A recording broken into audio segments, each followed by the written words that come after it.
You open a cafe website, a cookie banner covers the menu, and you tap Accept All just to make it disappear. But that button doesn't simply close a box. It can change which parts of the website are allowed to remember and measure what happens next. Start with one rule of the web. Each request normally stands on its own. Your browser asks the cafe server for a page.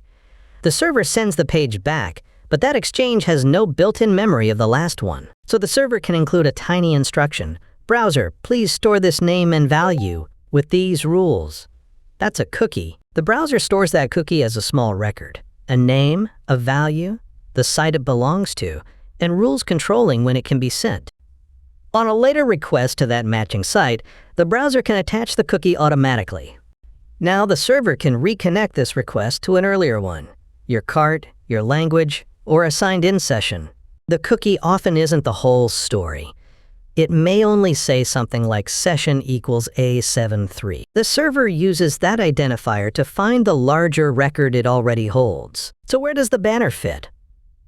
The banner is a control panel for several different reasons a site may want storage or tracking tools. When you choose an option, the site usually saves that choice too, so it knows which tools it may activate on this visit. Some tools are needed for the thing you ask the site to do. Keep a basket, maintain a login, or balance traffic between servers. Those are commonly grouped as necessary. A site may use them even when you reject the optional categories. Analytics is different. It can count visits, button presses, or where people leave a page, helping the owner understand how the site is used. Advertising tools may record product views or ad interactions and use identifiers for measurement or personalization. So in a well-built banner, Necessary Only keeps those optional lanes closed. Accept All opens the categories the banner describes, and the page can load or activate the matching scripts and services. The cafe site is the first party. It's the place you intentionally visited. An analytics or advertising service embedded inside that page can be a third party. If the same third party can recognize one identifier in several places, it may connect activity between them. Modern browsers add their own limits, so what actually works differs by browser and context. The banner doesn't overrule the browser. Here's the important correction. A cookie is not a tiny program rummaging through every file on your device. It's scoped data, usually a short string.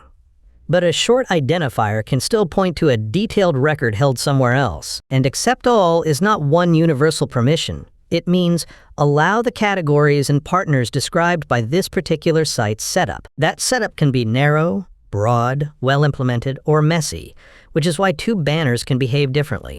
What changes for you is a trade-off. Necessary cookies can make a site function normally and remember useful state. Optional cookies and similar tools can give the site more measurement and personalization, while also creating more data about your activity. If you don't want that extra layer, choose Reject All, Necessary Only, or the closest option the banner offers. If you do want a feature such as personalized recommendations, open the settings and allow only the category that explains it. Clearing cookies later removes those records from the browser. That can sign you out, reset some preferences, and make banners appear again. It does not automatically erase every record a company already keeps on its servers. The useful way to read a cookie banner is to separate two technical decisions. First, which browser data the website needs to function. Second, which optional analytics, advertising, or personalization systems may also run. The button is small, but it changes which systems may store identifiers and receive data after you press it.